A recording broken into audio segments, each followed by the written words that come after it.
Hello friends, हमारा drama start होता है और ड्रामा के स्टार्ट में ही हम अपनी फीमेल लीड मिंगशू को देखते हैं जो कि बहुत सैड लग रही थी और सोचती है कि पहले हमारी फैमिली भी हैप्पीएस्ट फैमिली हुआ करती थी। एक्चुअली मिंगशू एक ऑर्फनेज में रहा करती थी। एक दिन लू फैमिली के तीनों बेटे ऑर्फनेज में आते हैं और उससे कहते हैं कि हम तीनों भाई तुम्हें अपनी बहन मानते हैं, मतलब वो लोग उसे अडॉप्ट कर लेते हैं। अब आज से तुम हमारी सिस्टर हो। तो ये सुन के मिंगशू बहुत ज्यादा खुश हो जाती है और जैसे ही वो लू फैमिली में आती है तो उसका हर डे ही सबसे हैप्पीएस्ट डे हुआ करता है, क्योंकि ना सिर्फ लू फैमिली के तीनों बेटे बल्कि उनके मॉम डैड भी मिंगशू से बहुत प्यार करते थे। वो लोग उसे कहते हैं कि जब से तुम हमारे घर में आई हो हमारी जिंदगी बहुत अच्छी हो गई है। आज तुम्हें यहाँ पर रहते हुए 10 साल हो गए, मतलब तुम आज 16 की हो गई हो। तभी उसके फादर भी कहते हैं कि हमारी लिटिल प्रिंसेस 2 साल बाद 18 की हो जाएगी और उसका 18 बर्थडे सबसे बेस्ट होगा, क्योंकि उस दिन मैं अपने सारे फ्रेंड्स को भी बुलाऊंगा। तभी उसका सबसे बड़ा भाई भी कहता है कि मुझे यकीन है हमारी बहन वर्ल्ड की सबसे हैप्पीएस्ट पर्सन होगी। जिस पर वो कहती है कि मुझे ये महंगे महंगे गिफ्ट्स और बर्थडे पार्टीज नहीं चाहिए, बस मैं यही चाहती हूँ कि आप लोग हमेशा ऐसे ही रहना। जिस पर वो सभी भी कहते हैं कि हाँ, हम कभी भी चेंज नहीं होंगे। इसके बाद मिंगशू अपना केक कट करती है। ऑर्फनेज में उसकी लाइफ बहुत बुरी थी, बहुत खराब, लेकिन वो उस पेन को भूल गई है और खुशी खुशी केक कटते हुए वो सोचती है कि अब से मेरी लाइफ में कोई भी बुरा दिन नहीं आएगा। वो सब बुरे दिन बहुत दूर चले गए, अब मैं हमेशा खुश रहूंगी। सीन प्रेजेंट में शिफ्ट होता है और मिंगशू सोच रही थी कि मैं नहीं जानती थी कि खुशी की भी एक्सपायरी डेट होती है, क्योंकि उस दिन हुआ ये था कि जब वो 16 की हुई तभी लू फैमिली में उनकी असल डॉटर, उनकी असली बेटी घर वापस आ गई थी, जो कि बचपन में ही गुम हो गई थी। मिंगशू ऊपर खड़े ये सब कुछ देख रही थी और सोचती है कि क्या ये लोग अब मुझे प्यार देंगे, क्या अब मुझसे वैसी ही मोहब्बत करेंगे। तो वहीं उसके अडॉप्टेड पेरेंट्स अपनी रियल बेटी से कह रहे थे कि तुमने 16 इयर्स बाहर बहुत सफर किया, बहुत दुख सहे होंगे, लेकिन अब से ऐसा कुछ भी नहीं होगा, तुम अब हमेशा खुश रहोगी। तो उसके भाई भी कहते हैं कि हाँ, अब हम अपनी बहन को प्रोटेक्ट करेंगे। अब शिन के आने से होता ये है कि फैमिली के सभी मेंबर्स मिंगशू को ऐसा ऐसा भूलने लगते हैं। कुछ ही दिनों में मिंगशू को रियलाइज हो जाता है कि ये मेरी फैमिली नहीं है और इतने साल तक मैंने जो प्यार से मीटा, मुझसे जो मोहब्बत की गई, वो तो एक्चुअली किसी और का हक था। शिन मिंगशू से बहुत ही ज्यादा नफरत करती थी और वो चाहती थी कि ये मेरी फैमिली से चली जाए। लू फैमिली भी अपनी रियल डॉटर से बहुत ज्यादा प्यार करते थे, इसलिए वो भी हर बार उसी की साइड लेते थे और उस पर ब्लाइंड ट्रस्ट करते थे। और अब उसी घर में जहाँ पहले मिंगशू मिंगशू हुआ करता था, अब वहाँ पे उसकी एक भी नहीं सुनी जाती थी। अब एक दिन जब शिन मिंगशू को अकेले देखती है तब उसे जोर से स्लैप करती है और उसे कहती है कि तुम एक चोर हो, तुमने मेरी खुशियाँ और मेरी फैमिली सब चुरा ली। जिस पे मिंगशू सैड होते हुए कहती है कि मैंने कुछ भी नहीं चुराया, अभी भी ये खुशियाँ, ये फैमिली तुम्हारी ही है। अब शिन तो कैसे भी मिंगशू को इस घर से निकालना चाहती थी। अब जैसे वो देखती है कि सामने से उसके फैमिली मेंबर्स आ रहे हैं, इसलिए वो खुद ही से गिरने का नाटक करती है। तब शिन मासूम सी, जो कि उसकी चालाकी समझती नहीं, वो उसे बचाना चाहती थी, इसलिए वो अपना हाथ आगे करती है। मिंगशू उसी का हाथ पकड़ती है और दोनों एक साथ ही नीचे गिरते हैं। अब जब फैमिली उन लोगों को उठाती है तो उनका सारा ध्यान शिन की तरफ ही था। वो लोग शिन की चोट देख रहे थे कि कहीं उसे कुछ लगा तो नहीं है। शिन भी मासूम बनने का नाटक करती है और कहती है कि सिस्टर, अगर तुम चाहती हो कि मैं अपनी रियल फैमिली लू फैमिली से दूर हो जाऊं तो मैं ऐसा ही करूंगी। जिस पे मिंगशू कहती है कि तुम क्या कह रही हो, तुम तो स्टेज से खुद गिरी हो ना, मैंने तो तुम्हें धक्का नहीं दिया। तो ये बात सुनकर उसकी मॉम उसे जोर से स्लैप करती हैं और कहती हैं कि तुम अभी भी अपनी गलती एक्सेप्ट नहीं कर रही और झूठ बोल रही हो, तुमने झूठ बोलना कब से सीखा। अब इससे पहले कि मिंगशू दोबारा से अपनी सफाई देती, उसकी मॉम कहती है कि तुम हमारी अडॉप्टेड बेटी हो और शिन मेरी रियल बेटी, तुम्हारी हिम्मत कैसे हुई मेरी बेटी के साथ ऐसा बिहेव करने की। क्या तुम्हें नहीं पता कि इसको हार्ट का प्रॉब्लम है, इससे कुछ भी हो सकता था, तुम कब से इतनी क्रूएल बन गई। उसका बड़ा भाई भी चुप नहीं रहता और कहता है कि अच्छा होता अगर हम तुम्हें अडॉप्ट ही नहीं करते। फादर भी नहीं चुप रहते, वो कहते हैं कि मैं तुम्हें आखिरी बार वार्न कर रहा हूँ, अब से तुम ऐसा कुछ भी नहीं करोगी। अब ऐसा ऐसा मिंगशू को भी समझ आ जाता है कि वो अब लू फैमिली में नहीं रह सकती। उसका सबसे बड़ा भाई, वो साइंटिस्ट था, उसने मिंगशू के नाम से एक प्रोजेक्ट लॉन्च किया था, मिंगशू स्लीपिंग प्रोजेक्ट था वो, पर अभी तक उसके भाई को इस प्रोजेक्ट का वॉलंटियर नहीं मिला था और इस बात को 5 साल हो गए थे। वो अपने बड़े भाई को इसका रीपे करना चाहती थी और फिर ही यहाँ से जाना चाहती थी। इसलिए वो रिसर्च सेंटर जाती है और उस कॉन्ट्रैक्ट को देखती है। अब वहाँ पे काम करने वाला एक साइंटिस्ट उससे जानता था कि साइंटिस्ट लू की बहन है। अब वो साइंटिस्ट भी उसे जानता था कि मेरे साथ काम करने वाले साइंटिस्ट की बहन है, इसलिए वो भी उसे कॉन्ट्रैक्ट लाकर दे देता है और उसे कहता है कि आप अपनी इंफॉर्मेशन कॉन्फिडेंशियल क्यों रखना चाहती हैं, बल्कि मैं तो चाहता हूँ कि आप अपनी फैमिली को बताएं कि आप इसमें पार्टिसिपेट कर रही हैं। जिस पर वो कहती है कि नहीं, मैं ऐसा नहीं कर सकती, मैं अपनी फैमिली को नहीं बताना चाहती। जिस पे वो साइंटिस्ट उससे कहता है कि क्योंकि आपके पास सिर्फ 3 ही दिन है, आपके पास मेरा कांटेक्ट नंबर तो है ना, अगर आप पार्टिसिपेट नहीं करना चाहें तो आप मुझे बता सकती हैं। तो वहीं ये कॉन्ट्रैक्ट देखकर मिंगशू सोच रही थी कि बड़े भाई, आपने मुझे 16 साल तक इतना प्यार दिया, लू फैमिली ने इतना सपोर्ट किया मुझे, ये उसका रीपे होगा।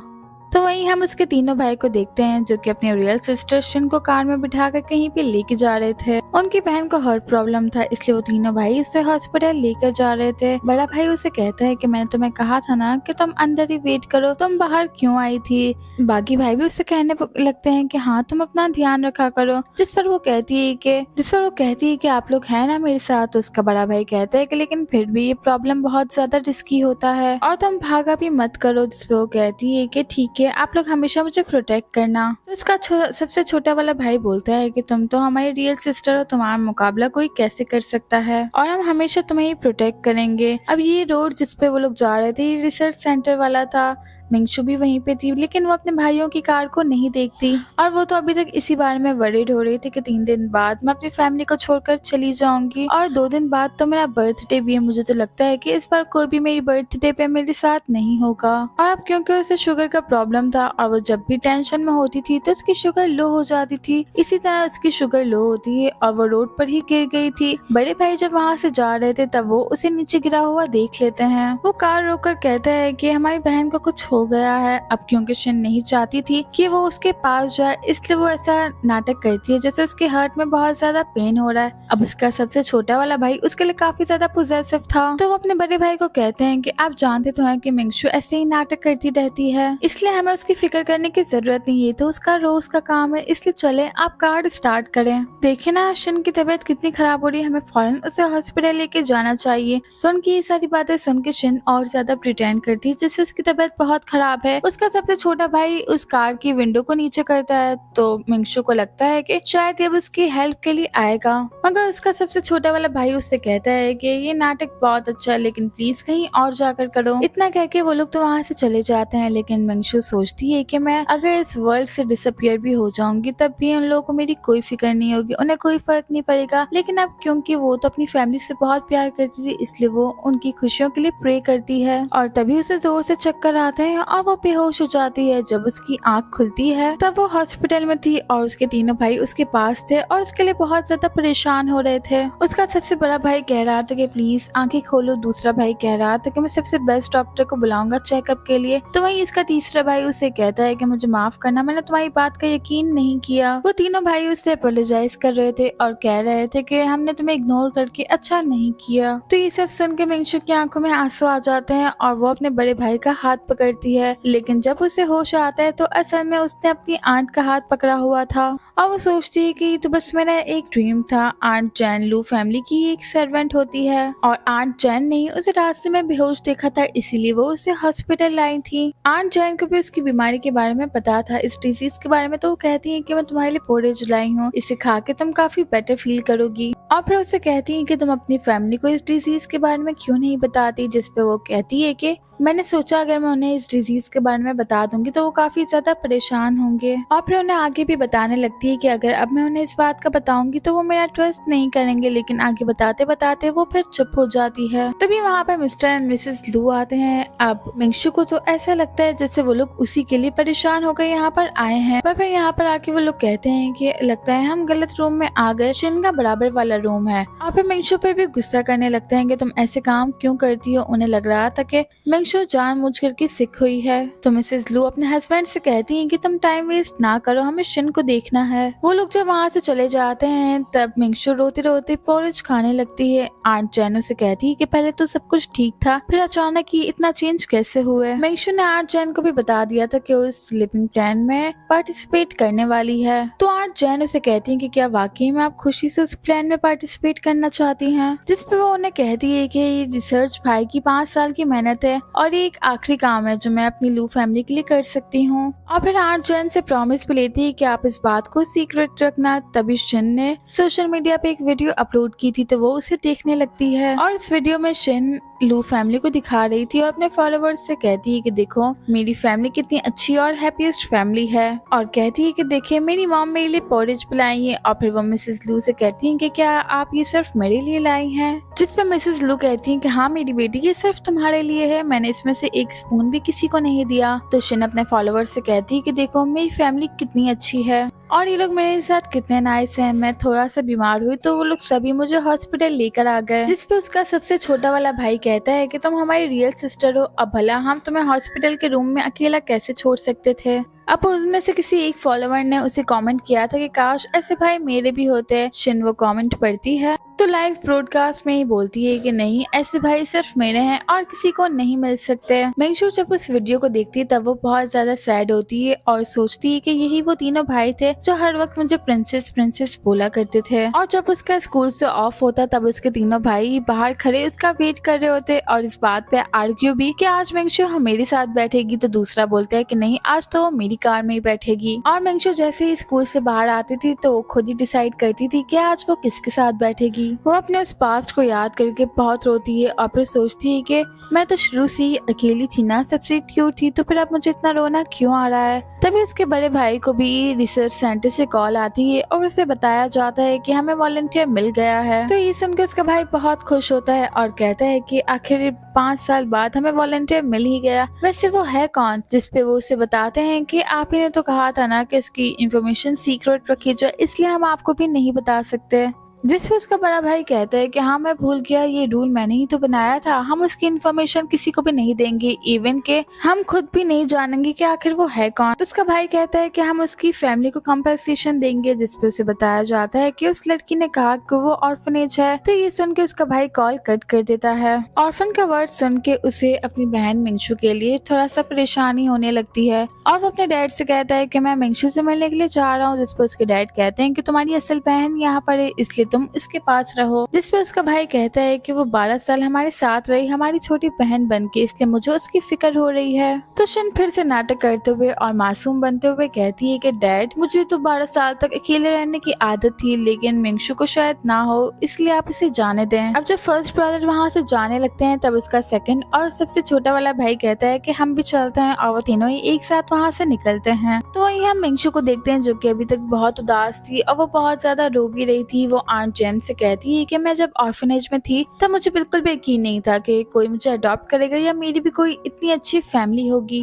पर जब गॉड ने मुझे फैमिली दी तब मुझे रियलाइज हुआ कि फैमिली कितनी बड़ी नेमत होती है। उनके साथ रहना, छोटी छोटी खुशियों को सेलिब्रेट करना, ये सब कितना अच्छा लगता है। पर हर चीज की एक्सपायरी होती है, इसी तरह मेरी खुशियों की भी एक्सपायरी डेट थी। और कहती है कि अगर मुझे दूसरी लाइफ मिलेगी तो मैं कभी भी नहीं चाहूंगी कि मैं इस फैमिली का हिस्सा बनूं। उसके भाई ये सब सुन रहे थे तो सबसे छोटा वाला भाई गुस्से से दरवाजा खोलकर आता है और कहता है कि हम नहीं जानते थे कि तुम हमें इतना डिसलाइक करती हो। मिंगशू भी कुछ सफाई दी थी। तभी सेकंड ब्रदर कहते हैं कि पेरेंट्स ने हमें रोका था लेकिन हमने उनकी बात नहीं सुनी और अपनी असल बहन को छोड़ के तुम्हें यहाँ देखने आए, लेकिन अच्छा होता कि हम उनकी बात मान लेते हैं। उसका बड़ा भाई भी कहता है कि 12 साल हमने तुम्हें इतना प्यार दिया और तुमने क्या किया, तुमने तो हमें निराश कर दिया। तो ये सब सुन के मिंगशू कहती है कि भाई मेरा वो मतलब नहीं था। तो उसका सबसे छोटा वाला भाई जोर से उसका हाथ पकड़ के कहता है तो फिर बताओ क्या कि तुम्हारा क्या मतलब था। और जब उसका भाई उसका हाथ दबा रहा था तब आंट जैन कहती है कि इसका हाथ छोड़ दो, इस बेचारी बच्चे ने तो हमेशा लू फैमिली को अपनी असल फैमिली समझा। अभी आंट जैन उन्हें स्लीपिंग प्लान का बताने ही वाली थी लेकिन मिंगशू उन्हें रोक देती है और अपने भाइयों से अपोलोजाइज करती है कि मेरा ऐसा मतलब नहीं था।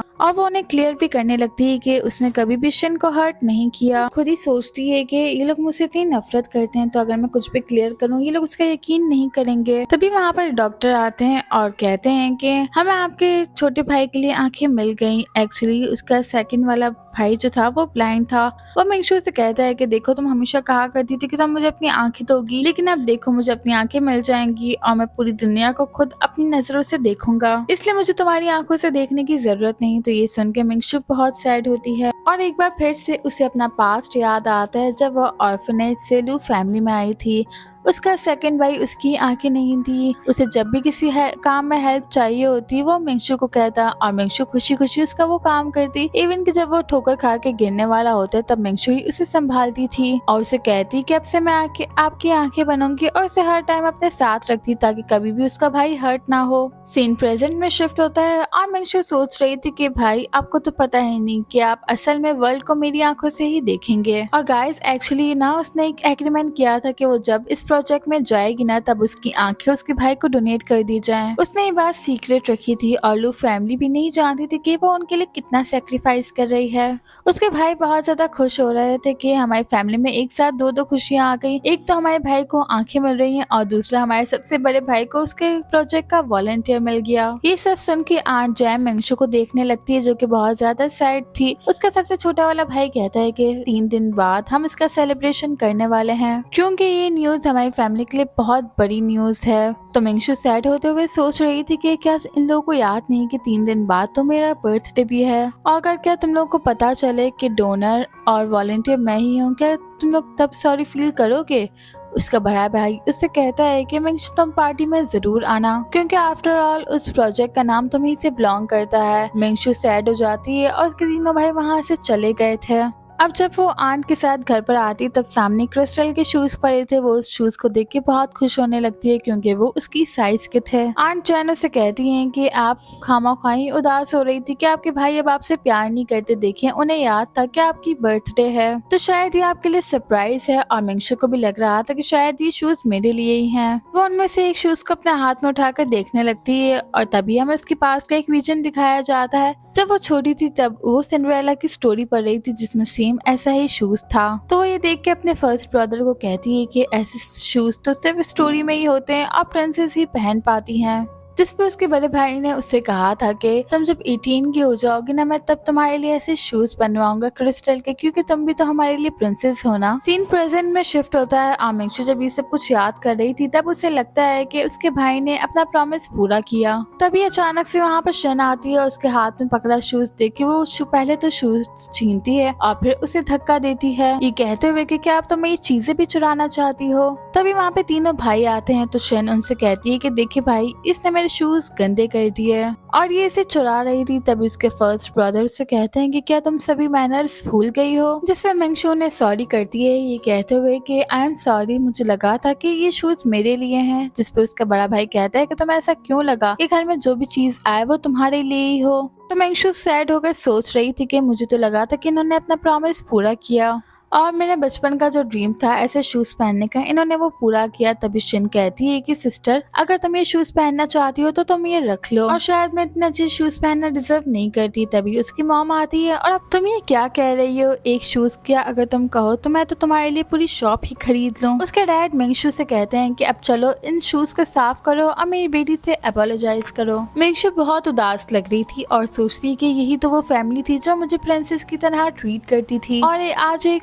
शूज के पैर की खातिर ये लोग मुझे डांट रहे हैं। हम एक फ्लैशबैक देखते हैं कि मिंगशू की बर्थडे थी और सभी फैमिलीज की बर्थडे बहुत अच्छे से सेलिब्रेट कर रही थी, सभी बहुत खुश थे। उसके डैड उससे कहते हैं कि बताओ तुम्हें क्या चाहिए, आज तुम्हारी बर्थडे मैं तुम्हारी हर विश पूरी करूंगा, अगर तुम कहो तो मैं तुम्हारे लिए स्टार्स भी तोड़ के ला दूंगा। उसकी मॉम भी कहती है कि तुम मेरी प्रीशियस डॉटर हो, तुम बताओ तुम्हें क्या चाहिए। जिसपे वो उन्हें सिर्फ ये कहती है कि मैं चाहती हूँ कि मेरी पूरी फैमिली हमेशा एक साथ रहे। सीन प्रेजेंट में शिफ्ट होता है और मिंगशु सोच रही थी कि सिर्फ मुझे ही पास्ट की बातें याद हैं, लगता है ये लोग भूल गए और भूलने भी चाहिए क्योंकि मैं तो एक आउटसाइडर हूँ। इनकी असल बेटी यहाँ पर आ गई और वो उन शूज को अपने स्लिप से साफ करती है और शन से कहती है कि अब से ऐसा नहीं होगा। शन अपने बड़े भाई को कहती है कि मुझे ये शूज बहुत अच्छे लगे। उसका बड़ा भाई मिंगशु से कहता है कि अगर ये शूज तुम्हें अच्छे लगे तो मैं तुम्हारे लिए भी ऑर्डर कर देता हूँ, जिस पर वो कहती है कि नहीं भाई, मुझे इसकी जरूरत नहीं। तो उसका सबसे छोटा वाला भाई कहता है कि तुम तो हो ही ना शुक्री, और उसे हिट करके नीचे गिरा देता है और कहता है कि हमने सालों तुम्हारी इतनी केयर की लेकिन तुम्हें तो इस सब की परवाह ही नहीं, और जैसे हमने तुम्हें स्पॉइल किया, मैंने तो सिर्फ तुम्हें टच किया था लेकिन तुम तो ऐसे गिरी हो जैसे तुम बहुत ही ज्यादा वीक हो गई हो। उन सबके जान के बाद वो और भी ज्यादा सैड हो गई थी और फिर जब वो अपने रूम में आती तब उसका रूम का सारा ही सामान पैक था।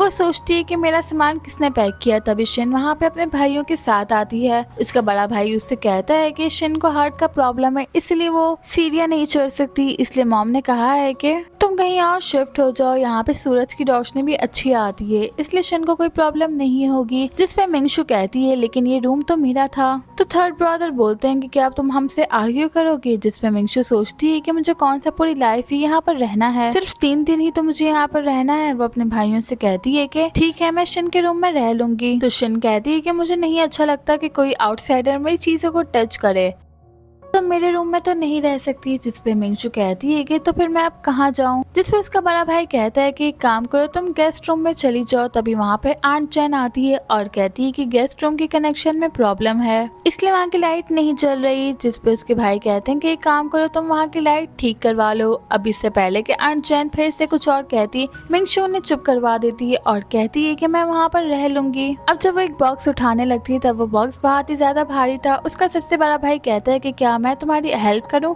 लेकिन वो हेल्प के लिए आगे नहीं बढ़ता, बस ऐसे ही बोल रहा था। जिसमें मिंगशु कहती है कि नहीं, रहने दे, मुझे हेल्प की जरूरत नहीं। तभी उसके पास शिन आती है और कहती है कि तुमने मेरी चीजें छीनी थी ना, ये उसका रिजल्ट है। अब आगे आगे देखो तुम्हारे साथ क्या होता है। आंट जैन खुद ही आगे बढ़ के मिंगशु की हेल्प करती है। अब मिंगशु जब उस रूम में जाती तब अपने पास का एक विजन याद करती है कि जब वो ऑर्फनेज से पहली बार यहाँ पर आई थी तब उसके भाइयों ने उसे कहा था कि हमने तुम्हारे लिए कस्टमाइज बेड वगैरह बनवाए हैं, ये सब हमने फ्रांस से मंगवाया और वहाँ की एक एक चीज बहुत इम्पोर्टेंट थी। सीन प्रेजेंट में शिफ्ट होता है और मिंगशु सोचती है कि मैं ब्लू फैमिली के लिए कुछ भी नहीं हूँ। तभी उसे अपनी पेट कैट याद आती है, इसलिए वो उसे ढूंढने के लिए बाहर जाती है, पर उसे अपनी कैट कहीं भी नहीं दिखती। तो भाइयों के पास भागकर आके उनसे पूछती है कि मेरी कैट कहाँ पर है। फर्स्ट ब्रदर जो कि शिन को मेडिसिन लगा रहा था वो मिंगशु से कहता है कि देखो तुम्हारी कैट ने क्या किया, उसने शिन को हर्ट कर दिया। जिसपे मिंगशु कहती है कि नहीं, वो ऐसा नहीं करती। जिसपे उसका थर्ड ब्रदर उसे कहता है कि उसने ऐसा किया है, उसने हमारी बहन को हर्ट किया, इसलिए वो अब इस घर में नहीं रह सकती। जिसपे मिंगशु कहती है कि जब एक बार मैं उसे ढूंढ लूं तो मैं उसे यहाँ से लेकर चली जाऊंगी। अब जब वो वहाँ से चली जाती तब उसका सेकंड ब्रदर कहता है कि तुम्हें नहीं लगता कि हम इसके साथ कुछ ज्यादा ही रूड हो रहे हैं। तभी उसका सबसे बड़ा भाई कहता है कि मैं जाकर चेक करता हूँ। तो वहीं मिंगशु बाहर आके अपने कैट को ढूंढ रही थी, पर तभी उसे डस्टबिन के पास कुछ ब्लड नजर आता है। वो वहाँ जाकर देखती है तब उसकी कैट वहाँ पे मरी हुई पड़ी थी, किसी ने उसे मार दिया था। तभी उसके भाई और शन भी वहाँ पर आते हैं। शन उसके पास आके उसे कहती है कि अच्छा अब बताओ तुम्हें मेरा सरप्राइज कैसा लगा। तो अब मिंगशु को कंट्रोल नहीं होता और वो गुस्से में जाके उसकी नेक पकड़ लेती है और उससे कहती है कि तुमने आखिर मेरी कैट को क्यों मारा, उसका क्या कसूर था। फर्स्ट ब्रदर आगे बढ़ के उसका हाथ नीचे करते हैं और कहते हैं कि कहीं तुम पागल हो गई हो। तो मिंगशु कहती है कि ये आप इससे पूछें कि आखिर इसने मेरी कैट को क्यों मारा। तो उसके थर्ड ब्रदर गुस्से में उसे स्लैप करते हैं और कहता है कि ये तो तुम्हारी कैट की केयर कर रही थी, लेकिन देखो उस कैट ने इसे स्क्रैच कर दिए। और उससे कहते हैं कि वो सिर्फ एक कैट थी, मर गई है ना, क्या हुआ, मैं तुम्हें दूसरी खरीद दूंगा, मगर तुम इतना तमाशा ना करो। तभी उसके सेकंड भाई कहते हैं कि यहाँ पे बहुत ठंड है, इसीलिए चलो अंदर चलते हैं। वो जब सब अंदर चले जाते हैं तब मिंगशु बाहर अकेली रह जाती है और वो बहुत रोती है। एक्चुअली गाइस उसका गुस्सा बनता भी था, वो उसकी सबसे पसंदीदा कैट थी, उसे जान से भी ज्यादा प्यार करती थी और फिर उसकी इस तरह मौत। उन सबके जाने के बाद वो एक गड्ढा खोदती है और अपनी कैट को उसमें दफन कर देती है और फिर वहीं बैठ के रोने लगी थी और कहती है कि अब तो तुम भी नहीं हो, मैं अपनी बातें किससे शेयर करूंगी, अब मेरा कोई भी नहीं है। उसके दोनों भाई ऊपर खड़े उसे ही देख रहे थे। तभी उसका सबसे छोटा थर्ड ब्रदर कहता है कि बाहर इतनी स्नोफॉल हो रही है और ये इस तरह बाहर क्यों बैठी है। तभी उसका बड़ा भाई अपने छोटे भाई से कहता है कि ये तुम बताओ, तुमने उसे स्लैप क्यों किया था? तुम तो ऐसे नहीं थे, तुम्हें क्या हो गया? तो वहीं सबसे बीच वाला भाई सेकंड ब्रदर वो अम्ब्रेला लेके मिंगशू के पास ही आ रहे थे।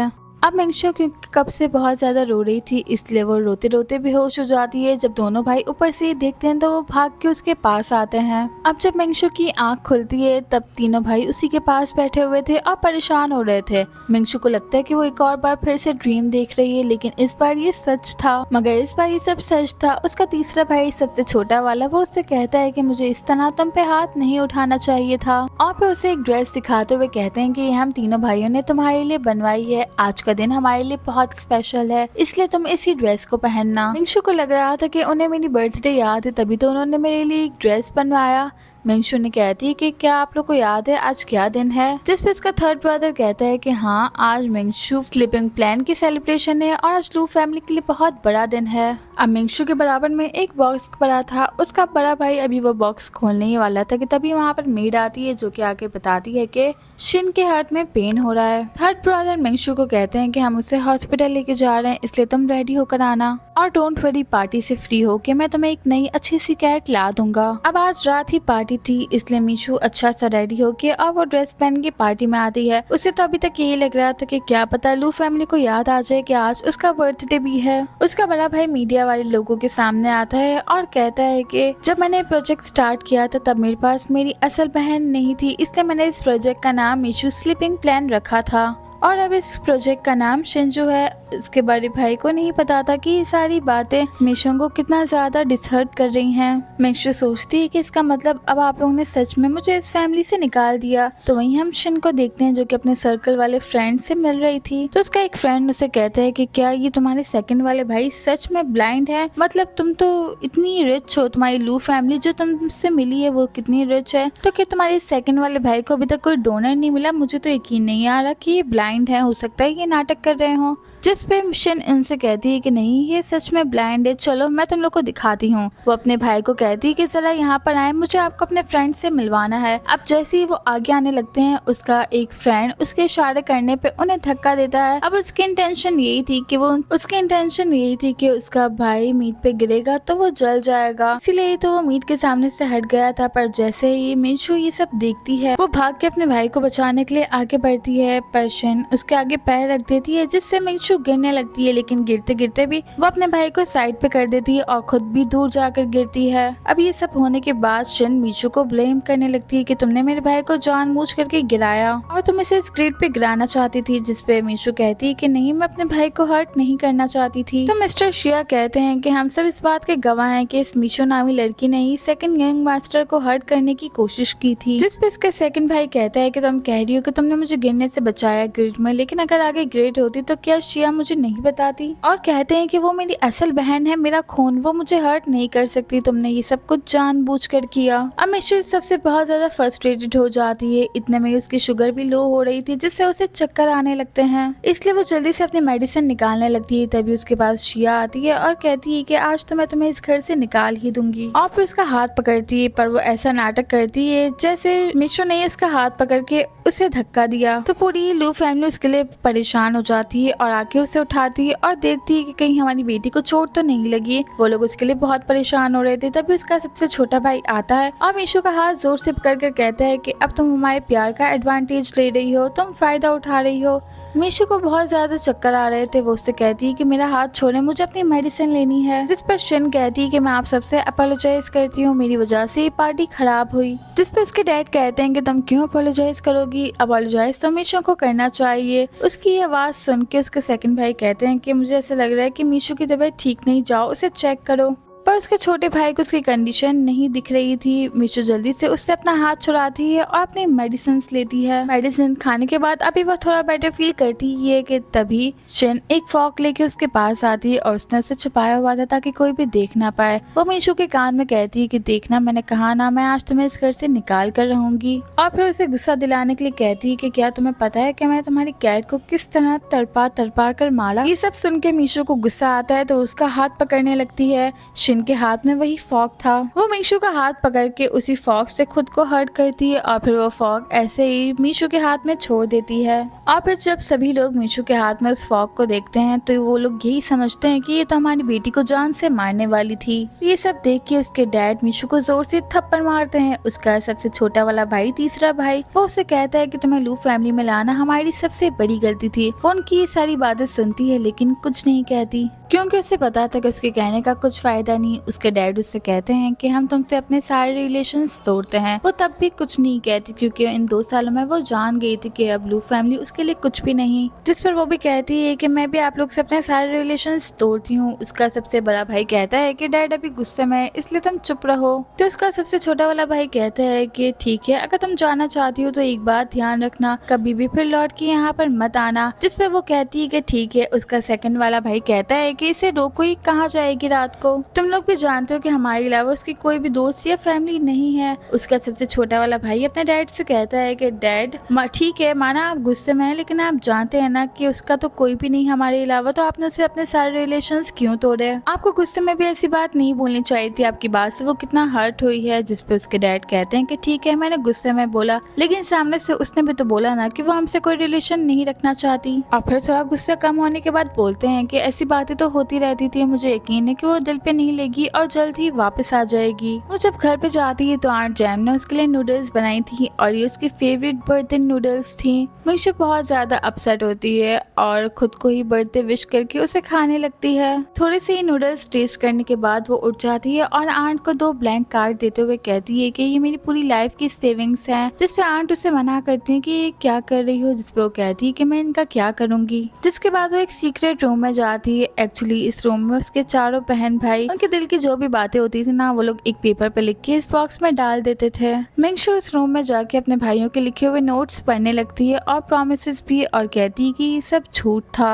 और दुखी दिल के साथ उस रूम से निकल जाती है। तो वहीं हम पार्टी का सीन देखते हैं। फोटोग्राफर लू फैमिली से कहती है कि आप लोग अपनी फैमिली पिक्चर बनवा लें, मगर वो लोग फिर भी मिंगशू का वेट कर रहे थे। शिंग अपनी फैमिली से कहती है कि मॉम मैं थक चुकी हूँ इसलिए जल्दी से पिक्चर बनवाए। तो उसका थर्ड भाई उससे कहता है कि हम मिंगशू का वेट करेंगे। अपने भाई की ये बात सुन के शिन मुंह बना लेती है। उसकी मॉम कहती है कि वो 12 साल हमारे साथ रही और वो हमेशा से चाहती थी कि हम सब मिलके एक फैमिली फोटो बनवाएं, लेकिन हम में से किसी को भी एक साथ इकट्ठे होने का टाइम नहीं मिला, इसलिए हम उसका वेट करते हैं। तो शिन उनसे पूछती है कि उसे आज डेट क्या है, जिसपे उसका भाई कहता है कि आज 14 फेब है। तभी उसे सडनली याद आता है कि आज तो मीशू की बर्थडे है। वो अपने भाइयों से कहता है कि हम उसकी बर्थडे कैसे भूल गए। उसका सेकंड भाई कहता है कि शायद इसीलिए वो इतना सैड हो रही थी, आज उसकी बर्थडे थी और हमने फिर भी उसके साथ इतना बैडली बिहेव किया। उसकी सारी फैमिली अब उसके लिए परेशान होने लगी थी और उसे मनाने के लिए वो सभी लोग घर जाते हैं। उनके जाने के बाद शिन अपनी फ्रेंड से कहती है कि मैंने फाइनली मीशू को लू फैमिली से निकाल दिया,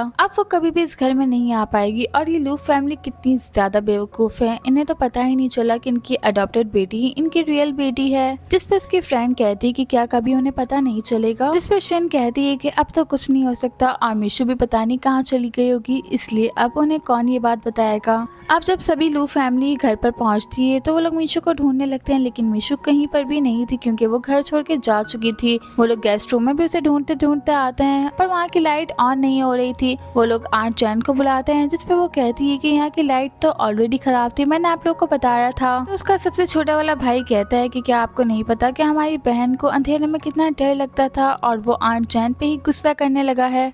जिसपे आंट जैन भी अब गुस्से पे कंट्रोल नहीं रखती और कहती हैं कि ये तो सिर्फ डार्कनेस है, ये कुछ नहीं उसके लिए। आप लोग ने जब उसे 24 घंटे स्टोर रूम में बंद किया था तब तो वो मरने वाली थी। ये सब सुन के मिस्टर लू को भी अपनी गलती का अंदाजा होता है और वो कहते हैं कि ये सब तो उसको लेसन सिखाने के लिए था क्योंकि उसने हमारी रियल बेटी को बुली किया, बस इसी वजह से मैंने उसे स्टोर रूम में बंद किया था। तो वहीं दूसरी साइड पे हम मिंगशू को देखते हैं। वो जब रिसर्च लैब पहुंचती है तो एग्रीमेंट के हिसाब से उसने अपनी आइस निकलवा दी थी और आइस को ट्रायल के लिए भेज दिया गया था। तो वहीं घर पे उसका सबसे बड़ा भाई वो उसके फोन पे कॉल भी करता है, लेकिन वो नंबर बंद जा रहा था। वो लोग परेशान हो रहे थे कि पता नहीं सिस्टर कहाँ गई होगी। जिसपे थर्ड ब्रदर कहता है कि जरूर आंट लू को उसके बारे में पता होगा और फिर वो सभी भाई मिलके उनकी बहुत मिन्नतें करते हैं कि प्लीज हमें हमारी बहन के बारे में बता दें कि वो कहाँ पर है। पर आंट जैन चाह कर भी कुछ नहीं बता पाती क्योंकि उसने मीशू से प्रॉमिस जो किया था। वो कोशिश करती है कि उनको थोड़ी देर रोक कर रखे। वो कहती है कि हो सकता है वो कुछ देर अकेला रहना चाहती हो तो वो खुद ही वापस आ जाएगी। तीनों भाई अब उनकी ये बात सुन के कुछ रिलैक्स होते हैं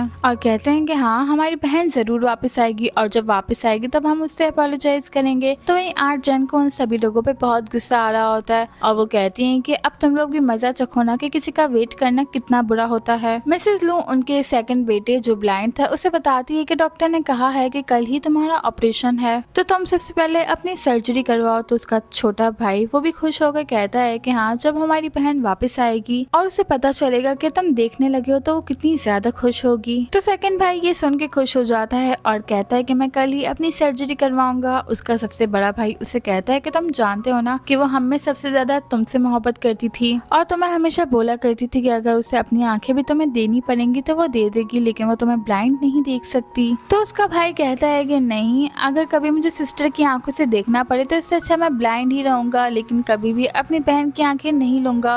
अब नेक्स्ट डे उसके भाई का ऑपरेशन हो जाता है और ऑपरेशन सक्सेसफुल होता है। जब उसकी आंखों पर से पट्टी उतरती है तो सबसे पहले वो अपनी फैमिली को देखता है और उसके भाई भी उससे मस्ती मजाक करते हुए अपना इंट्रो करवाने लगते हैं। उसकी मॉम बहुत इमोशनल होती हैं और कहती हैं कि जिसने तुम्हें आंखें डोनेट की हमें उसका शुक्रिया अदा करना चाहिए। जिस पे उसका बड़ा भाई कहता है कि हाँ मैंने यहाँ हॉस्पिटल में पता करवाया लेकिन वो डोनर अपना नाम रिवील नहीं करना चाहता। जिस पे उसका भाई कहता है कि ठीक है तो फिर मैं उस डोनर के लिए एक थैंक यू लेटर लिखना चाहता हूँ और वो लोग की लेटर उस डोनर को देते हैं। तभी वहाँ पर शन आती है और ऐसे प्रिटेंड करती है जैसे वो अपने भाई के लिए बहुत ज्यादा। तभी वहाँ पे डॉक्टर भी आते हैं और मिस्टर लू से कहते हैं कि आज मीशू क्यों नहीं आई चेकअप के लिए। तो ये सुन के वो सभी हैरान होने लगते हैं क्योंकि उन्हें तो पता ही नहीं था ना कि मीशू को आखिर क्या प्रॉब्लम है। जिस पर डॉक्टर हैरानी से उनसे पूछते हैं कि क्या आप लोगों को नहीं पता कि उस बेचारी को तो लो शुगर का प्रॉब्लम है और अब अगर उनका इलाज ना हुआ तो वो कोमा में जा सकती हैं या ये भी हो सकता है कि वो मर जाएं। और सभी लोग डॉक्टर की ये बात सुन के शॉक्ड हो जाते हैं। उसका सबसे छोटा वाला भाई कहता है कि शायद इसी वजह से वो पार्टी वाली रात रिक्वेस्ट कर रही थी हमसे कि उसे अपनी मेडिसिन खानी दी जाए और फिर वो खुद को ही ब्लेम करने लगता है कि मैंने अपनी बहन का यकीन क्यों नहीं किया। और फिर सभी लोगों को बहुत दुख होता है कि उन्हें क्यों इस बारे में पता नहीं चला। उसका सेकंड वाला भाई कहता है कि मुझे घर जाना है। वो जब घर पे आता है तो वो उन सभी जगहों को देखता है जब वो यहाँ गिरने वाला था और उसकी बहन ने हर बार उसे संभाला था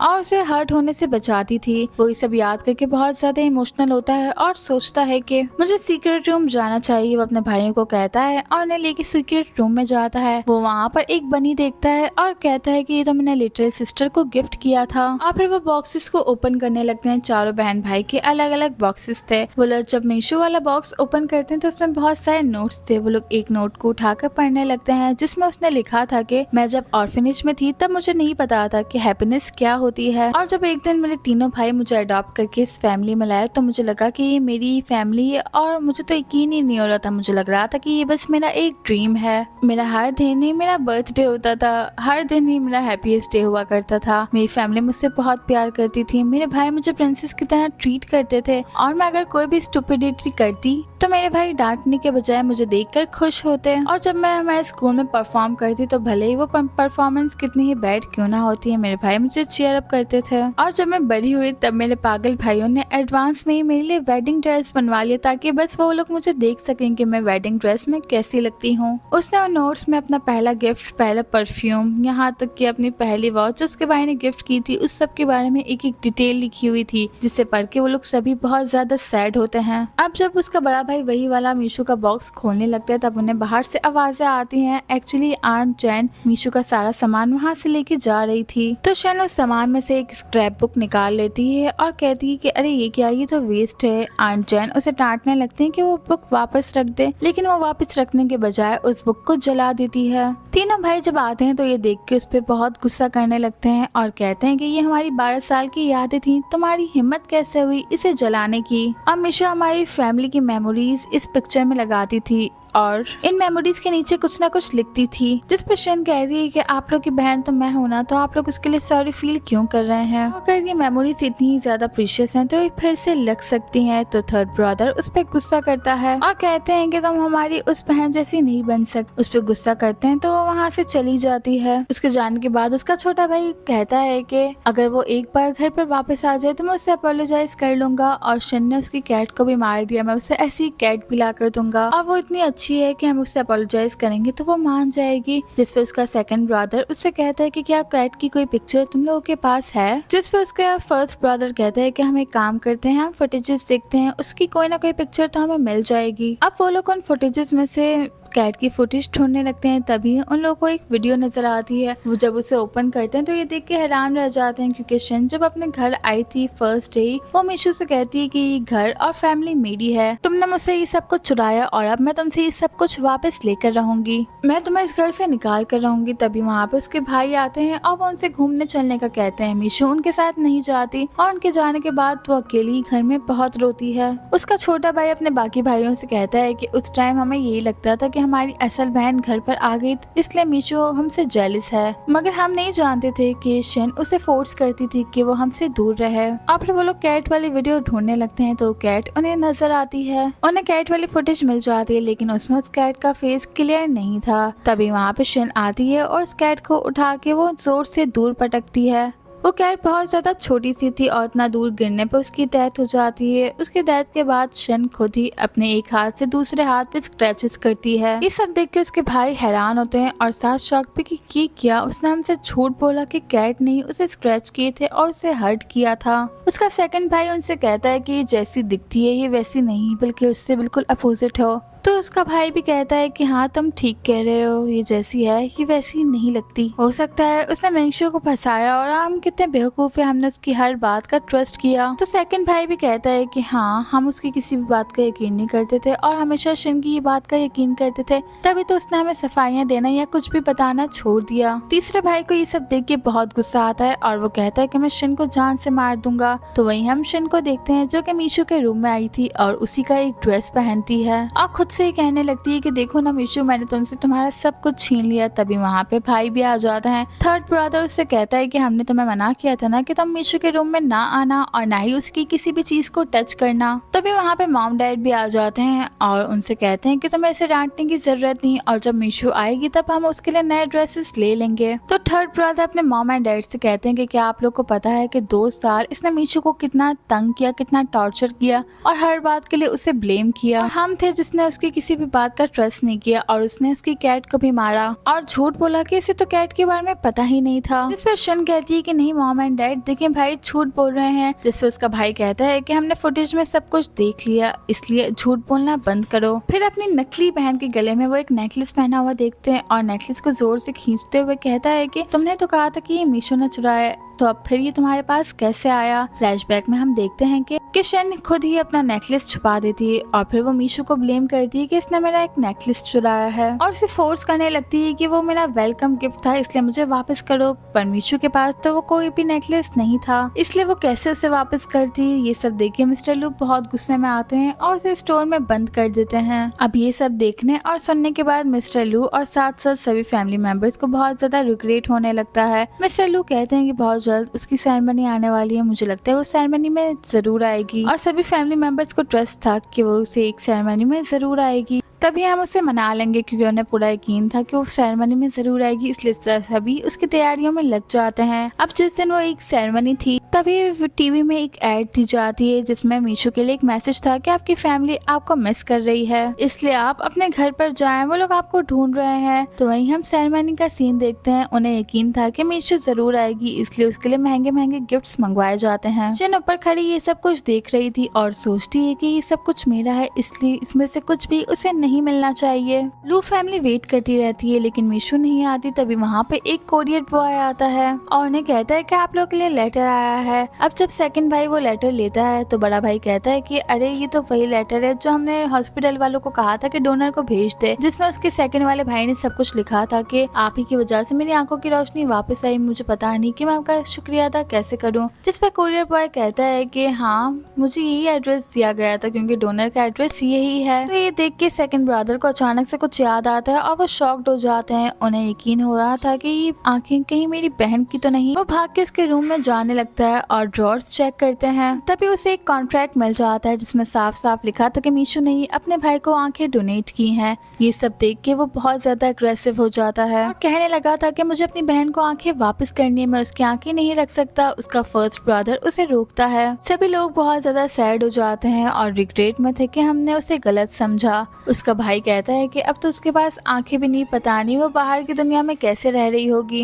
अब उसका भाई आंट जैन से मिन्नतें करने लगता है और सिर्फ वही नहीं बल्कि उसकी मॉम मिसेस लू वो तो उनके पैर पड़ने लगती है कि प्लीज हमें हमारी बेटी का बता दें कि वो कहाँ पर है। अब ये सब देख के आंट जैन को भी अच्छा नहीं लगता, इसलिए वो कहती है कि आप लोग का कोई सीक्रेट रूम है और उसमें उसका एक बॉक्स पड़ा है, आप लोग वो जाकर देख लें। वो सभी लोग जब उस रूम में जाके उस बॉक्स को ओपन करते हैं तब वहाँ पे एक सर्टिफिकेट था। उन्हें लगता है कि ये डेथ सर्टिफिकेट है और मीशू मर गई क्योंकि इसमें ऐसी ऐसी बातें थी जो उसके मरने से रिलेटेड थी। आंट कहती हैं कि उसने आपके लिए कुछ और भी छोड़ा है। वो उन्हें एक ड्रॉ का बताती हैं और कहती हैं कि उसमें एक यूएसबी है। वो लोग जब उस ड्रॉ को ओपन करके उस यूएसबी को खोलते हैं तब वहाँ पे कुछ फुटेजेस थी जिसमें मीशू कह रही थी कि ये वीडियो मैंने जब बनाई जब आप लोगों ने मुझसे सभी रिलेशन तोड़ दिए, मैं आखिरी बार आप लोग और फिर अपने भाइयों को कहती है कि आप लोगों ने मुझे ऑर्फनेज से नहीं बल्कि मुझे डांट। इन 12 सालों में मैंने आप लोगों के साथ जितना भी टाइम स्पेंड किया मैं बस उसमें हमेशा खुश रही हूँ, लेकिन आपकी बहन को लगता है कि मैं उससे जेलस होती हूँ, इसलिए मुझे जाना होगा, वरना मैं तो कभी भी अपनी फैमिली को छोड़कर नहीं जाना चाहती थी।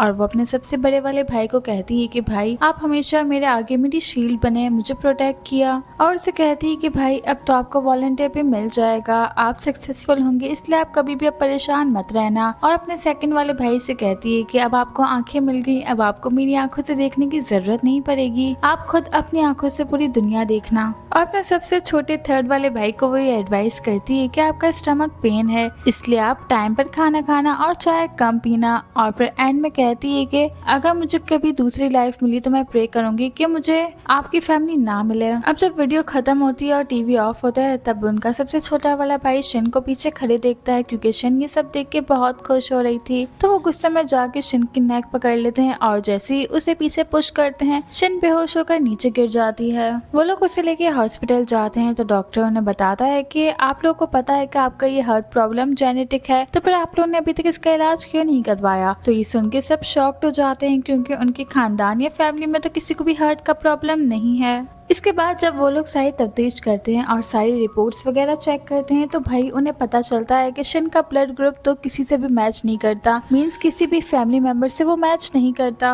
और अब उनको पक्का डाउट हो गया था कि हो सकता है कि शिन हमारी फैमिली मेंबर हो ही ना।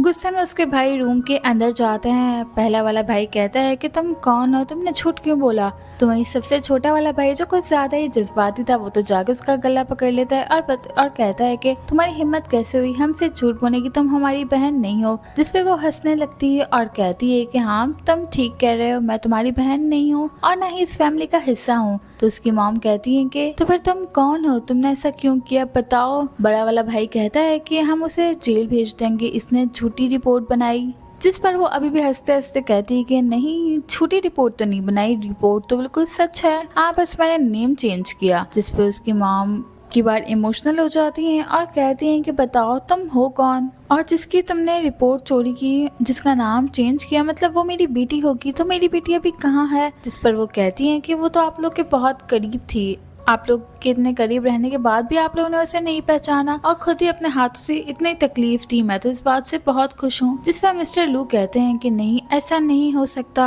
मैंने तो कुछ नहीं किया, आप लोगों ने तो खुद ही अपने हाथों से अपने घर की बेटी को उस घर से बाहर निकाला है। जिस पर उसका छोटा वाला भाई गुस्से में आगे बढ़ता है और उससे कहता है कि तुम्हारी हिम्मत कैसे हुई, पहले तुमने उसकी कैट को मारा और फिर तुमने हमारी बहन को ही घर से निकलवा दिया। जिस पर वो कहती है कि हाँ सिर्फ कैट को नहीं मारा, तुम भूल गए, मैंने तो उसे सीढ़ियों से भी गिराया था, उसे स्टोर में बंद करवाने का आइडिया भी मेरा था और बाकी भी वो सब कुछ कन्फेस करने लगती है। और मैं तो तुम्हारे इस बीच वाले भाई को भी मारना चाहती थी, हर्ट करना चाहती थी, लेकिन बीच में तुम्हारी वो बहन आ गई क्योंकि ये मुझे बहुत इरिटेट करता था, इसलिए मैं चाहती थी कि इसको अच्छा सबक सिखाऊं, तभी तो मैंने इसे जलाने की कोशिश की गिराकर, लेकिन वही ना बीच में तुम्हारी वो बहन आ गई और उसे बचा लिया। पर फिर मैंने भी बदला लिया, मैंने उस फॉक्स से अपने आप को ही चोट पहुंचाई, ऐसा प्रिटेंड किया जैसे उसने मुझे मारा है और उसके बाद क्या हुआ आप लोग तो जानते ही हैं। उसे घर से निकाल दिया गया और फिर सबसे छोटे वाले भाई से मेरे और आप सबके दिल की बात कहती है कि तुम कहते हो कि तुम अपनी बहन से बहुत मोहब्बत करते थे, लेकिन तुम तो वेट करते थे कि वो कोई भी छोटी सी भी गलती करे तो तुम उसे डांटो या तो उसे जान से ही मार दो।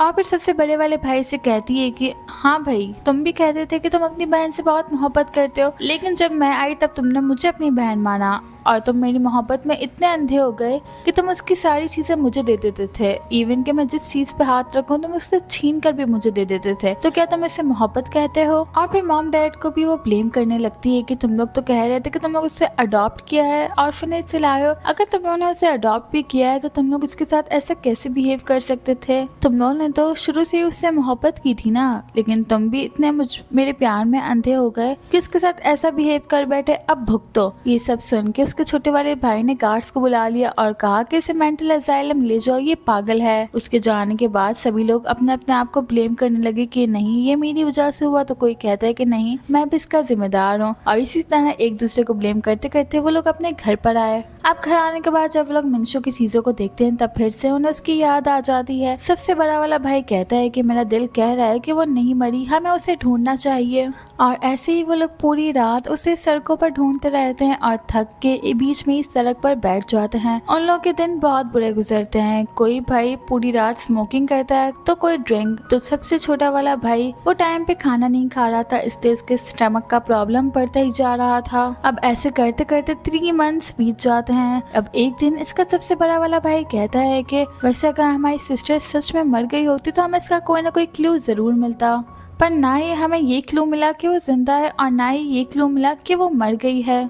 एक दिन अचानक ही उसके बड़े भाई को कुछ याद आता है। वो मिंगशू की बातें याद करने लगता है। मिंगशू ने उसे एक बार कहा था कि जब मैं बड़ी हो जाऊंगी ना तब मैं आपकी वॉलंटियर बनूंगी। इसके बड़े भाई को कोई वॉलंटियर नहीं मिल रहा था, तब मिंगशू ने उससे ये बात कही थी। वो खुद से ही कहते हैं कि मैंने ये रूल बनाया था कि जो भी वॉलंटियर होगा हम उसकी आइडेंटिटी को सीक्रेट रखेंगे, इवन कि हम खुद भी नहीं पता लगाने की कोशिश करेंगे कि वो कौन है। यहाँ तक कि किसी भी टीम मेंबर को भी उसकी आईडी नहीं पता होगी, उसकी सभी आइडेंटिटी रिमूव कर दी जाएंगी। अब जब वह छोटे छोटे क्लूज जोड़ने लगते हैं तब उन्हें आखिरकार पता चल ही जाता है कि मिंगशू ने उस प्रोजेक्ट में पार्टिसिपेट किया था। इसीलिए वो लोग मिंगशू को ढूंढ नहीं पा रहे क्योंकि उसकी आइडेंटिटी रिमूव कर दी गई, हर जगह से उसका कोई भी क्लू नहीं है।